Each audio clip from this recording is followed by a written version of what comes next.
Assalamualaikum warahmatullahi wabarakatuh. Selamat malam. Salam Om Swastiastu, Namo Buddhaya. Pada hari ini saya dan kelompok saya akan mempresentasikan materi berjudul penyalahgunaan narkoba dalam perspektif filsafat hukum.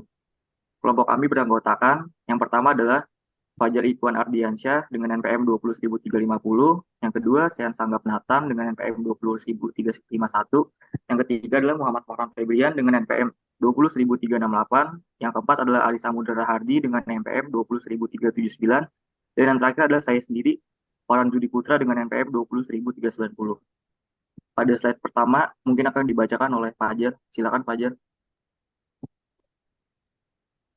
Lanjut. Oke, di sini ada penyalahgunaan narkoba dalam perspektif filsafat hukum.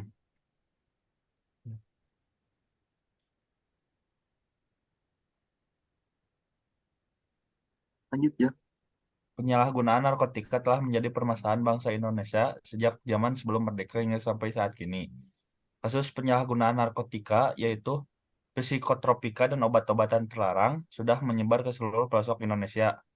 Tidak mengenal apakah itu wilayah maju maupun pelosok. Penggunanya tidak hanya orang-orang kalangan atas seperti artis, pengusaha, dan pejabat. Bahkan ada juga rakyat biasa hingga oknum penegak hukum pun banyak yang menikmatinya. Hampir seluruh lembaga permasyarakatan di wilayah Indonesia dipenuhi oleh tahanan dan narapidana dengan kasus penyalahgunaan narkotika. Regulasi ini yang sudah ada selama ini dianggap belum cukup efektif mengenai permasalahan ini.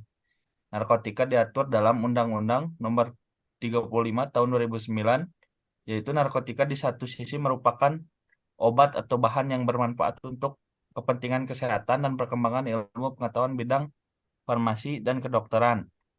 Namun, di sisi lain, dapat pula menimbulkan ketergantungan yang merugikan apabila disalahgunakan oleh pemakainya.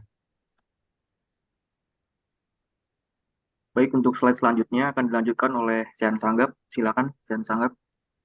Dalam UU Nomor 35 Tahun 2009, terdapat dua kualifikasi utama yang disebut kejahatan penyalahgunaan narkotika.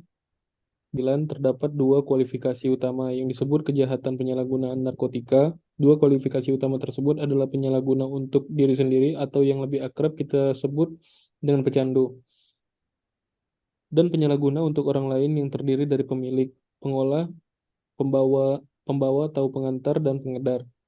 Sanksi penyalahgunaan narkotika diatur dalam pasal 111 sampai pasal 148 nomor 35 tahun 2009, yakni sanksi rehabilitasi, sanksi penjara, dan pidana mati sesuai klasifikasi penyalahgunaan narkotika. Namun pada prakteknya, penegak hukum seringkali menggunakan pasal 111 hingga 114 yang menitik beratkan pada pidana penjara dan mengabaikan pasal 127 yang mengandung tentang rehabilitasi.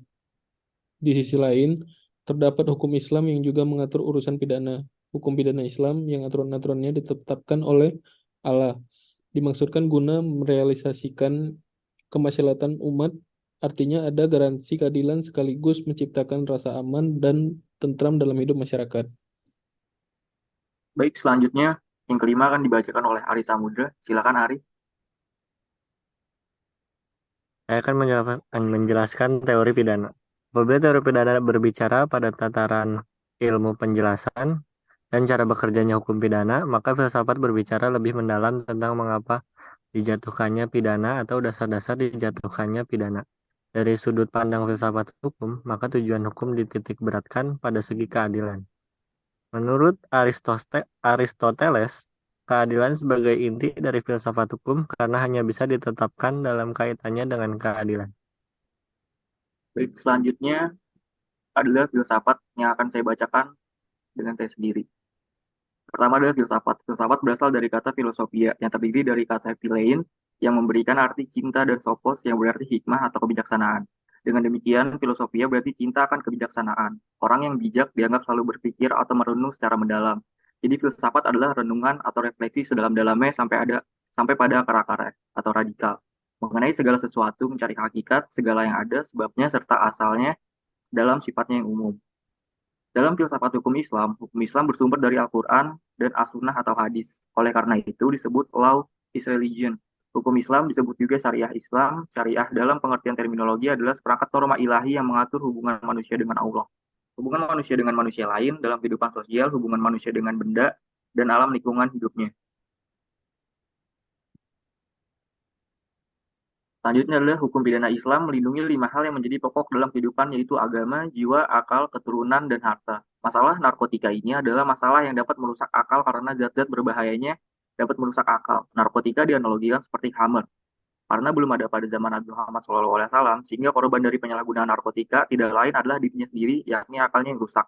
Padahal akal sendiri adalah modal manusia untuk berpikir, berkarya, dan bekerja demi kelestarian hidupnya. Juga sebagai modal yang diberi oleh Allah Subhanahu wa Ta'ala untuk menjadi khalifah di muka bumi. Hukuman diancamkan kepada seseorang pembuat jarimah agar orang tersebut tidak mengulangi tindak kejahatan. Juga memberi pelajaran kepada orang lain agar tidak berbuat jarimah. Mengapa sanksi perlu diterapkan? Karena aturan yang hanya berupa larangan dan perintah saja tidak cukup. Selanjutnya adalah teori keadilan yang akan dibacakan oleh Fajar Ikhwan. Silakan Fajar. Oke, yang kedua ada teori keadilan. Keadilan pada dasarnya adalah suatu konsep yang relatif. Tiap orang tidak sama. Adil menurut yang satu belum tentu adil bagi yang lainnya. Ketika seseorang menegaskan bahwa ia melakukan suatu keadilan, hal itu tentunya harus relevan dengan ketertiban umum di mana suatu skala keadilan diakui. Aristoteles dalam karya yang berjudul Etika Nicomedes menjelaskan pemikiran-pemikirannya tentang keadilan. Bagi Aristoteles, keutamaan yaitu ketaatan terhadap hukum, atau hukum polis pada waktu itu tertulis dan tidak tertulis, yang merupakan keadilan. Dengan kata lain, keadilan adalah keutamaan dan ini bersifat umum. Ada juga Theo Huxley menjelaskan mengenai keadilan. Keadilan menurut Aristoteles di samping kekuatan umum, juga keadilan sebagai kekuatan moral khusus yang berkaitan dengan sikap manusia dalam bidang tertentu, yaitu menentukan hubungan baik antara orang-orang dan keseimbangan antar dua pihak. Masih di slide teori keadilan, akan dilanjutkan kembali oleh Fajar. Silakan Fajar.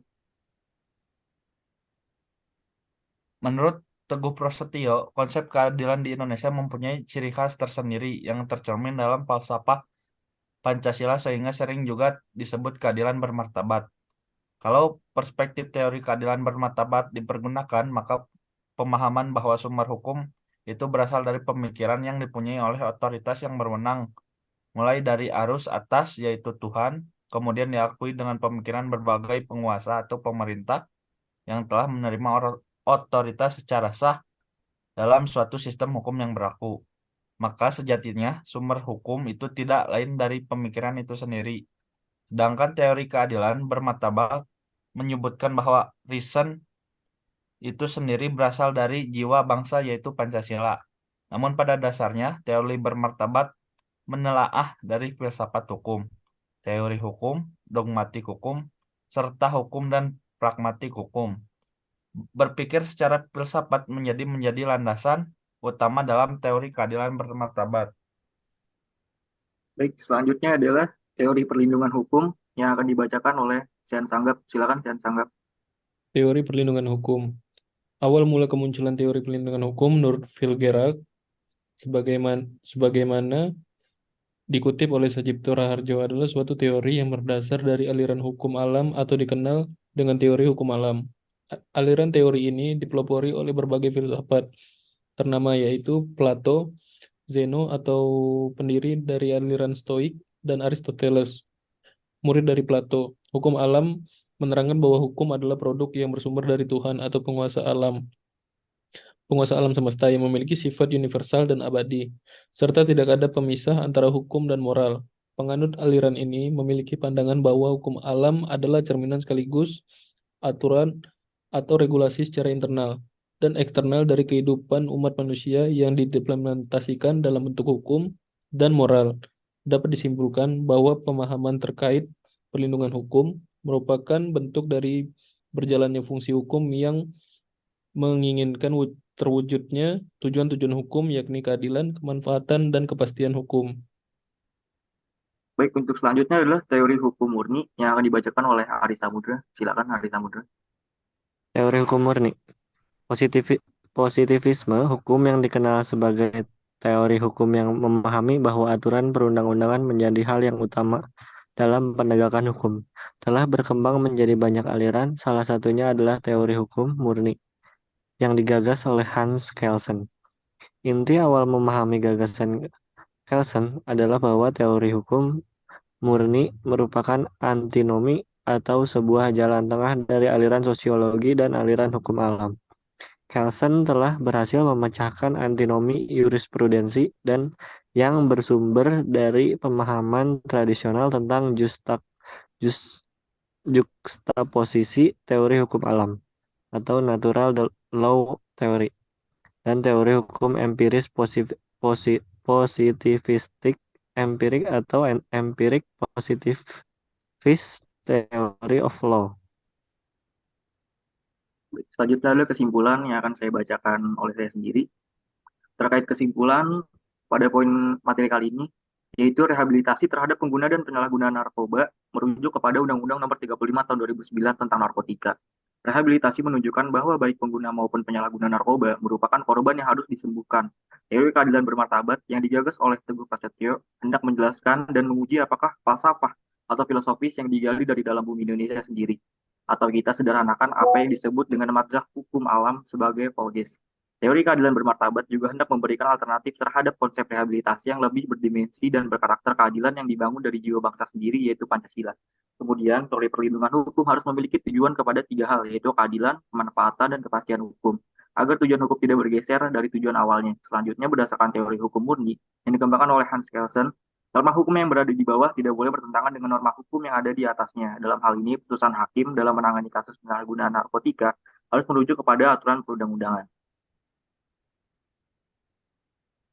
Mungkin sekian yang bisa kelompok kami sampaikan. Kurang lebihnya mohon maaf. Wabillahi taufiq wal hidayah. Wassalamualaikum warahmatullahi wabarakatuh. Terima kasih.